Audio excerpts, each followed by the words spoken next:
Jangan lupa like, komen, dan subscribe channel YouTube TVRI Bengkulu dan nyalakan lonceng notifikasinya.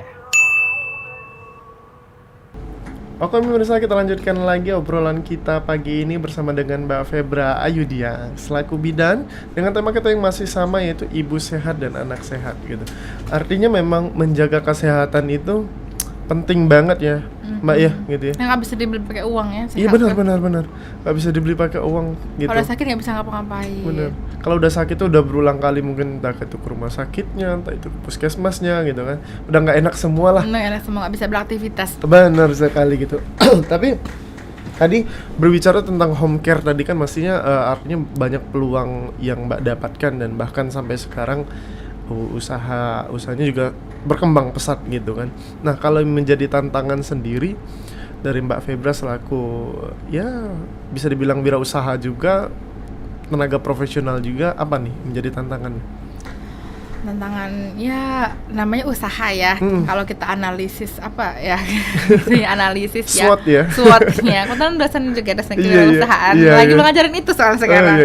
Jadi kan pasti ada hambatan ya, mulai dari internal dan eksternal. Tadi saya bilang kalau dari internal tuh dari diri sendiri dulu tadi. Harus open minded banget. Jangan tertutup, harus mau kolaborasi. Kayak sekarang, kenapa sih saya bisa terapi, terus kenapa bisa nebulizer? Karena saya mau bekerja sama dan berkolaborasi dengan fisioterapi. Jadi nggak hanya dengan sesama bidan saja, jadi terbuka seperti itu. Mungkin dari saya sendiri ya, saya lihat bandingkan kan ada juga error eksternal kan dari kliennya, masukannya harus terima gitu. Kami bulan ini melakukan survei ke pelanggan apa yang perlu dimasukkan seperti itu, karena kami mau launching lagi klinik baru kan ya, praktek baru. Jadi kita terima masukan-masukannya. Ada tim khusus yang menilai gitu pelayanan kami seperti itu, harus terima. Jadi dari luar seperti itu. Terus misalnya kalau mungkin dengan bisnis yang sama ya seperti itu ya. Jadi percaya aja itu.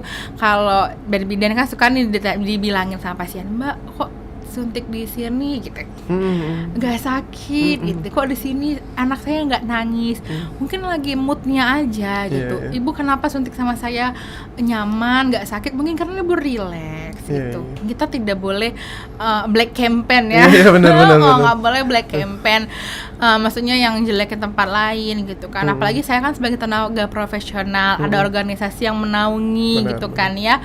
Ya perbaikin aja diri kita, nanti kan customer akan memilih. Misal kok harga di cerita kita kira misalnya mahal gitu kan ya, karena saya menjamin ada kualitas yang saya berikan gitu. Berbeda mungkin ada orang perang harga diturun-turunin ya, silakan kalau mau coba di sana. Nah gitu kan kita nggak mungkin nggak boleh bu, nggak mungkin. Jadi saya mau naikin kualitas saya dengan harga seperti itu gitu. Dan jadi, Mbak Febra juga melihat bahwa pasarnya memang ya pasar yang Mbak Febra bentuk sendiri dong gitu kan. Iya gitu. Jadi nggak usah black campaign, nggak usah perang harga dan sebagainya diturun-turunin. Malah kalau kita nurunin harga kan menurunin kualitas. Benar Pasti sekali. gitu. Terus yang kerja juga jadi mungkin kan kayak misalnya kan jasa gitu kan. Kepotong lagi nanti biayanya. Iya gitu kan. Jadi malah kami baru naikin harga karena mau grand opening kan. Jadi mau naikin kualitas karena nanti ada kan kadang kan bukan kita tuh datang terus bayar jasa yang 30 menit 45 menit aja kan, tapi kan mereka bayar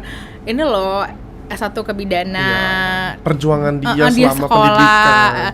terus kan nanti kan selama itu kan kita bisa ngobrol, counseling, bayarnya kan gitu, bayar jasa cut seperti itu, bukan bayar produk gitu harganya. Iya. Kalau jasa kan banyak. Jangan lihat waktunya 30 menit atau 60 tapi kan, menit. Misalnya gitu ya. dia nih udah bisa nih masa skolik dengan sentuhan berapa kali anaknya langsung sembuh, bukan gitu karena dia punya pengalaman yang banyak gitu. Insya Allah yang di tempat saya itu punya sertifikat semua gitu, berpengalaman gitu. Legal ya, secara hitam di atas putihnya, secara pengalaman. Kayak perizinan itu kan itu luar biasa kayak gitu. Kayak gitu. Dan ya maksudnya memang itu memang harus diterapkan ini Bang ya. Gitu, maksudnya nggak abal-abal, karena kalau kita abal-abal kan kita nggak percaya mungkin ya. Jadi memang analisis sesuatunya dikerjakan gitu. Benar-benar kelemahannya dikurangi, kelebihannya dia ditingkatkan. Yang penting internal eksternalnya kita sebagai pemimpin kan nggak ngerjain operasional ya. Jadi kita ngerjain itu tadi, ngerjain tantangannya tadi menyelesaikan tantangannya dan memperbaiki semua yang sistemnya pelayanannya. Iya. Nah Mbak kan terjunnya kan di jasa, artinya kalau jasa itu artinya memang benar-benar menjaga kualitas. Apa yang Mbak perhatikan lah, maksudnya diperhatikan ketika ini treatment atau jasa-jasa yang diberikan? Standar operasionalnya. Standar operasional ya? Itu pasti. Jadi misalnya sekarang saya udah punya, memang ada bendahara dulu kan, jadi sekarang ada manajer operasionalnya yang benar-benar melihat SOP di baby care-nya. Lalu nanti ada juga yang melihat dari praktek mandiri bidan. Nah standar kan kalau praktek bidan ya standarnya suntik imunisasi seperti apa ya ikutin aja standar semuanya. Misalnya vaksinnya harus disimpan dengan kulkas khusus. Jadi saya terpaksa beli kulkas khusus gitu kan. Bukan terpaksa, memang harus wajib. Memang harus, gitu. Karena standarnya seperti itu. Kalau misalnya mau bersalin ya harus punya alat steril yang khusus untuk bersalin, tempat tidur bersalin khusus. Jadi semuanya diikutin. SOP tuh paling utama.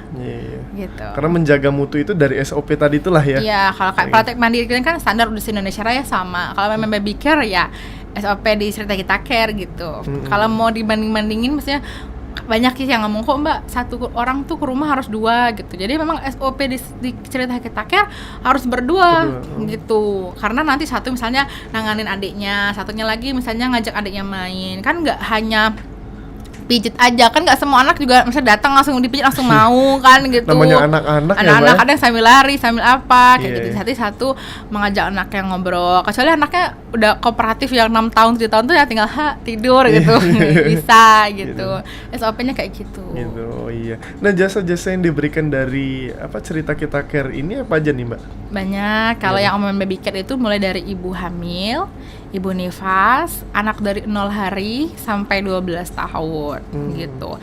Di Cerita Kita Care-nya ada juga prenatal yoga, hypnobirthing gitu. Terus ada konselor menyusui tadi. Jadi dia kolaborasikan dari mulai dia hamil nih, kita meriksa hamil, melahirkan yang nyaman, minim trauma, habis lahir ibunya nifas, diajarin cara menyusui, terus anaknya lahir, imunisasinya bisa di kita, ada keluhan apapun bisa di kita.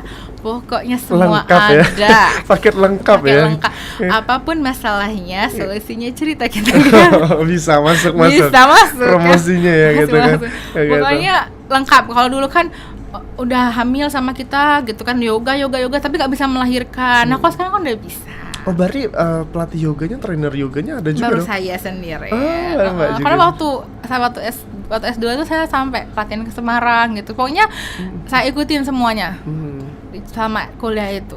Untuk mendapatkan value lebih lagi, nanti bisa dihargain lebih lagi sama orang ya. Iya, jadi kalau misalnya ngobrol nih sambil imunisasi nih misalnya, ngobrol, Bu anak saya nggak bisa nyusui, bla bla bla bla, paling ya bayar biaya imunisasi gitu kan. Kalau misalnya oke, besok ketemu saya ya 2 jam 3 jam, bayarnya bisa 5 kali lipat karena labelnya konselor laktasi kayak gitu kan. Ibu pas merasa hamil, Bu saya tuh keluhannya gini Bu, anaknya sungsang. Oke, kita besok bikin jadwal, kita kelas yoga ya. Bayarnya lebih lagi. Pinter banget ya dalam cari peluang ya Mbak Febra ya, tuh cuan-cuannya halal kan.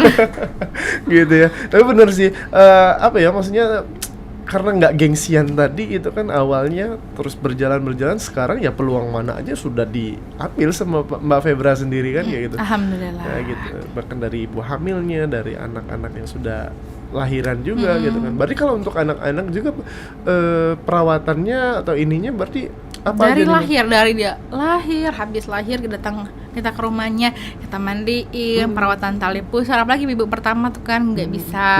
Iya, benar. Terus nanti imunisasi sama kita juga lengkap imunisasinya. Nanti kalau ada keluhan batuk, pilek, diare, kolik dan sebagainya, demam, bisa hubungi kami. Nah kalau melihat bahwa Mbak kan sudah menawarkan jasa yang paket lengkap dan banyak gitu ya, begitu. Artinya kan nggak satu dong, maksudnya industri ini kan pastinya ada beberapa pesaing juga atau ini. Nah kalau melihat persaingan di dunia jasa khususnya baby and mom gitu kan, itu kayak gimana? Di Bengkulu ya? Di Bengkulu. Kalau baby spa kayaknya masih ada peluang kah untuk orang atau kayak gimana? Sangat berpeluang. Cuman pesan saya satu saja. Kebetulan saya dosen juga kan, jadi saya tahu sekarang per 2022 itu ada namanya mata kuliah kebidanan komplementer. Jadi kalau dulu kan saya tidak ada nih, jadi saya ngambil dari pelatihan-pelatihan. Tapi tetap harus ikut pelatihan karena ketika berkuliahan sama di lahan tuh sangat berbeda. Terus kayak misalnya validasi kita ikut pelatihan itu kan misalnya kayak konselor menyusui gitu kan, label yang kita ambil, jam pelatihan dan itu tuh kan istilahnya penting gitu ya, penting. Beda ilmu konselor dengan ilmu bidan tuh beda sekali gitu. Kayak yoga juga gitu kan, harus benar-benar ngambil pelatihan itu karena bahaya sekali. Saya baru nolong persalinan, intinya dia yoga di beberapa tempat, tapi lahirannya di saya. Jadi saya agak shock ketika lahiran, presentasinya itu tidak optimal gitu. Akhirnya menyebabkan cedera gitu. Jadi itulah bahayanya kalau misalnya mungkin bukan bidan nakal ya, tapi memang sepertinya ada bidan-bidan nakal atau oknum-oknum nakal gitu kan, yang misalnya ikut nonton YouTube terus diajarin nih sama ibu hamil gitu, itu kan bahaya. Dia tidak tahu gerakan-gerakan yang harusnya digunakan di trimester berapa, seperti itu. Nah akhirnya kejadian pas lagi dapet sama saya gitu. Soalnya banyak bahaya, itu bahaya banget untuk ibu dan anaknya dong.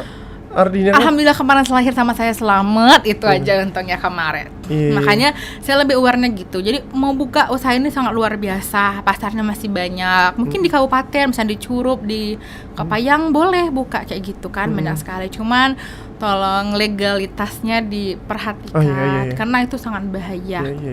Karena sertifikasi itu menandakan bahwa kita adalah profesional dalam mengerjakannya, kayak gitu. Kalau tidak ada sertifikasi, ya kita masih bisa diragukan sama masyarakat. Yang paling penting tuh bahaya sekali untuk nyawa ibu dan bayi. Iya, ini bersangkutan dengan masalah kesehatan dan nyawa seseorang juga. Nah itu, karena baru dapat banget pasiennya gitu. Tapi ditahan dulu mungkin cerita-cerita dan pengalamannya, nanti kita akan ulik-ulik lagi di segmen berikutnya. Untuk para pemirsa jangan kemana-mana, tetap di Opini Obrolan Pagi Ini.